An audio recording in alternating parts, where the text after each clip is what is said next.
Ciao a tutti e bentornati a Liberamente, variazioni e scorribande qui su Radio Libertà, e direi benvenuti a una nuova puntata del Gran Circo della Contemporaneità, che non è più nemmeno un circo ideologico, è un circo dadaista, non è nemmeno più un circo politicamente corretto.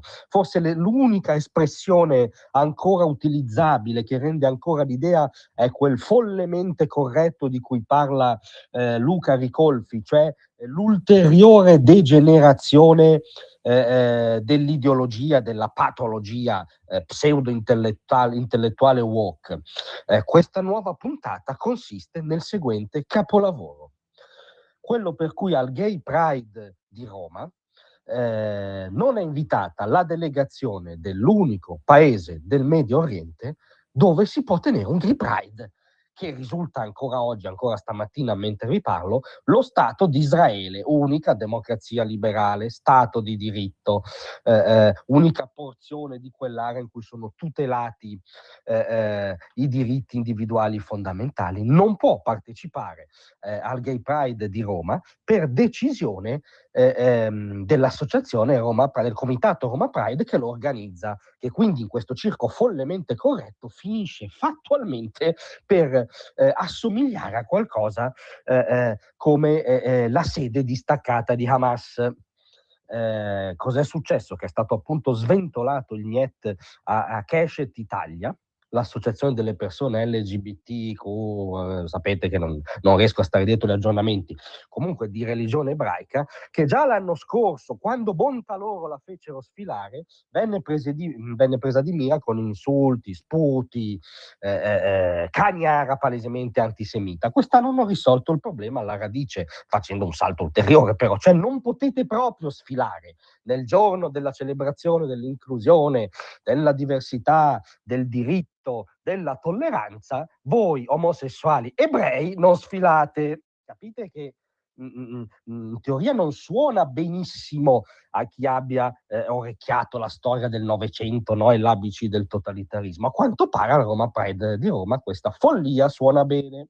E qual è la colpa immonda, irredimibile della delegazione israeliana al Gay Pride? Virgolette, quella di non aver preso e non intendere prendere le distanze dal genocidio in corso a Gaza, ma anzi di fare un non condivisibile distinguo lessicale nel documento da loro recentemente pubblicato. Cioè, quindi il Gay Pride è un politburo. Se non vogliamo parlare di ufficio distaccato di Hamas, sicuramente un politburo che ha dei punti, delle tavole della legge che vanno condivise, e tu devi fare una professione di fede preventiva, in questo caso su quello che è accaduto e accade a Gaza. Se non lo fai, sei fuori dall'orizzonte dell'umanità civile accettabile, evidentemente. Tra l'altro, se il distinguo lessicale è quello per cui la comunità israeliana dice non c'è un genocidio a Gaza, c'è stata una guerra orrenda, c'è stato un massacro iniziato da chi è entrato nelle case degli ebrei sgozzando i bambini, e ci sono state cose orrende come in ogni guerra, ma non possiamo parlare di genocidio. A quanto pare questa posizione, che descrive la realtà dei fatti a nostro giudizio, ma in ogni caso non è sostenibile.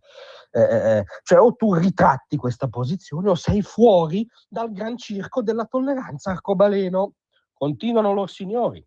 Il Roma Pride sostiene il diritto di esistere e di resistere del popolo palestinese oppresso dalla condotta criminale e genocidaria del governo israeliano. Il nostro documento politico non è un buffet dal quale è possibile scartare e ignorare singole pietanze indesiderate, mentre il menù delle delegazioni del Gay Pride è un buffet, prendiamo atto, dal quale evidentemente è possibile scartare e ignorare singole pietanze indesiderate, nella fattispecie lo Stato di Israele, nella fattispecie la delegazione dell'unico Stato del Medio Oriente in cui si potrebbe tenere qualcosa come il Gay Pride.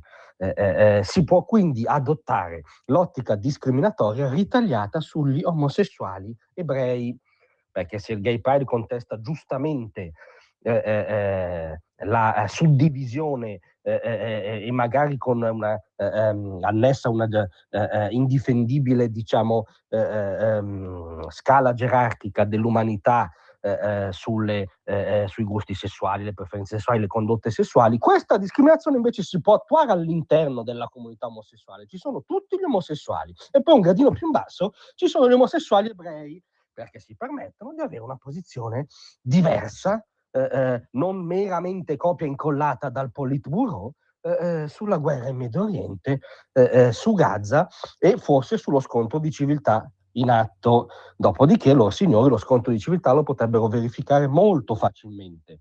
Potrebbero provare a citofonare Hamas e chiedere di organizzare un gay pride nella striscia di Gaza, gestita dai galantuomini sicuramente ultradirittisti e ultra inclusivisti di Hamas. Siamo veramente alla follia. Grazie a tutti, vi aspetto stasera alle 18.